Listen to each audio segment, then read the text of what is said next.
I appreciate your help. Appreciate doing business with you. You're a great guy. Yeah.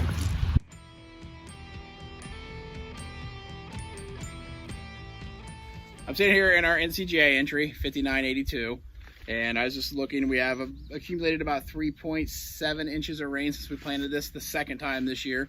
So we had some challenges. We got our tissue samples back. They weren't exactly what we wanted to see, but we've also had challenges with nutrient uptake because of the lack of rain. So we went ahead and just made our plant health pass a couple days ago, so hopefully we'll see some results from that. So along with our micronutrients that we applied a couple days ago, we also applied some stress mitigation products, a fungicide and insecticide on these acres. So we're hoping with all that together to help get us through this tough time that we're seeing right now with the lack of rainfall. Also, we're seeing a lot of insect feeding already, which is kind of early for our season, but we felt that the threshold was there to go ahead and apply the insecticide. Our beans have actually been pretty blessed. We've actually received quite a bit more rain there in that field. We just received a ½ inch of rain last night on those beans.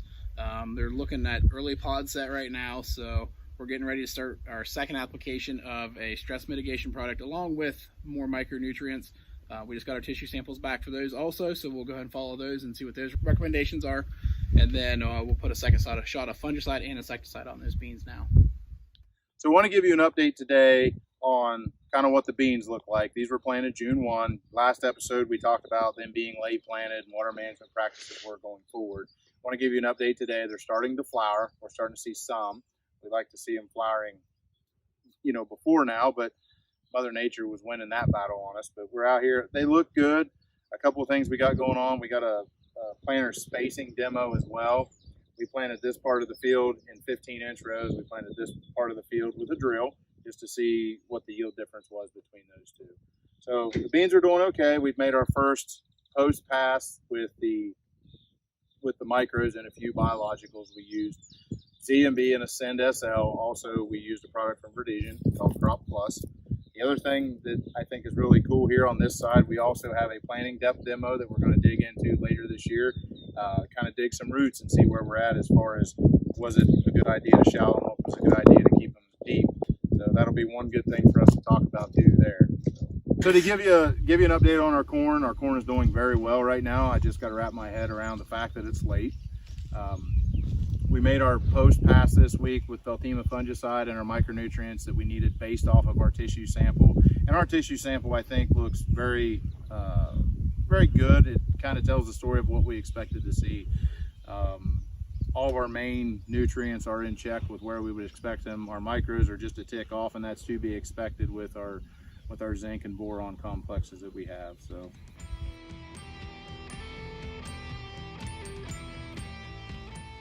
So guys, thanks for joining us again. Welcome to episode 3 of OHBinBusters. So this episode, we're talking about protecting the potential. One thing we want to do is, with corn, we start up here and it seems like we lose a lot of potential. We're just trying to minimize that fall and try to protect as much of that as we possibly can. So on the opposite side of it, we're looking at soybeans, and we start, right here, and we're trying to build all the potential we can for the bean crop as we go through the season and give it everything it needs. At the end of episode 2, we were taking tissue samples. What did you see from your results? I kind of like the results I saw from mine, like a well-balanced program. The NPK, everything there was kind of in check. We saw our zinc deficiency and our boron deficiency. Even though we're front-loading plenty of zinc in our in-furrow program, we're still having a demand for it. It's a cation just like potassium that I feel in our tight soils that we need to spoon feed. That's why we're doing it in furrow. That's why we're doing it in our V5 to V8 time frame, and then that's why we're doing it at our aerial application as well. I think you saw similar results. Similar results to you, Doug. We're pretty well good balanced program, but we're also seeing a few holes in it with lack of moisture, lack of root uptake, nutrient uptake right now. We felt the tissue samples were fairly accurate. We're hoping that maybe if we do catch some rains, we can pull another sample and see something, maybe a little more accurate, because again, we're not getting the rain at our NCGA entry corn right now that maybe you have gotten in your field. Yeah, we were pretty blessed last night. We got a ½ inch on it after we had made our application of the Veltima fungicide and our micros. Feeling pretty fortunate with that. Out here where we're at with the soybeans, not so fortunate. There wasn't hardly any rainfall here last night. So Jonah, take me back to the tissue sample that you were talking about on yours, where you weren't exactly happy with what you were seeing and some of the nutrient concentrations were low. Fill me in as to why you think that is, or what do you think's going on there? So Doug, we've made the applications that we felt were necessary for these acres as far as NPK, the macronutrients, along with the micronutrients. We put everything we thought we would need out there, different applications, the pre-plant application, the early side dress, the later side dress. And, we know we have the nutrients on these acres. We've protected our nitrogen. We've protected all the nutrients we put out there. We put them on in a timely fashion, ahead of the planter, behind the planter, where they need to be applied. But we're not seeing them in our tissue samples. As far as we've grid sampled this farm, we know everything's pretty well in check. But the biggest message I'm seeing here, the take-home message is, we know the nutrients are there in the soil, Doug. But the problem is we're not getting the rainfall to hopefully get those roots to uptake them.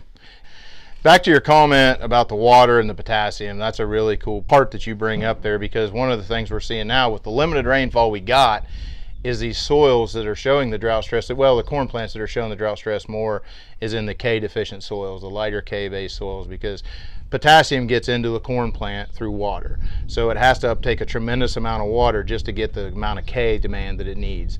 So with that, a K deficient soil can turn a corn plant essentially into a water waster. It's just pulling so much water in to burn it up. Please comment with your agronomic questions for your chance this week to win free apparel courtesy of Doug and Jonah and Heritage Cooperative. Last week we did a segment, if you shared the post, you got entered into a drawing for a hat. So I think one thing that we're going to do, we had several shares, we got several hats. We're going to send a hat to everybody that shared the post. So I think that's one thing we're going to do from now on. Like Jonah mentioned, we're going to have you comment your agronomic questions for us to kind of answer on the show here, and that'll be what enters you for the drawing from here forward.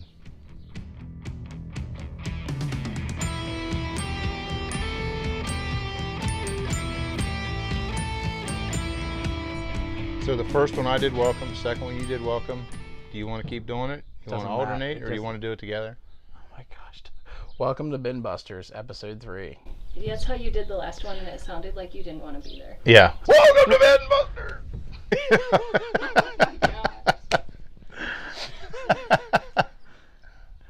You ready? No, I am not. I'm hungry. More efficient with its water use once it gets it.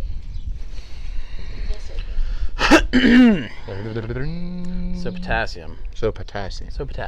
Go ahead. So potassium. You ready? This is embarrassing.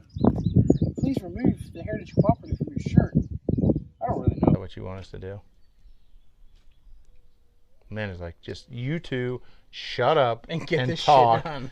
I need to buy cheeseburgers for you guys, and let's go. Doug and Jonah from BinBusters. That's dumber than hell. Just go ahead and say it. No, I mean, it's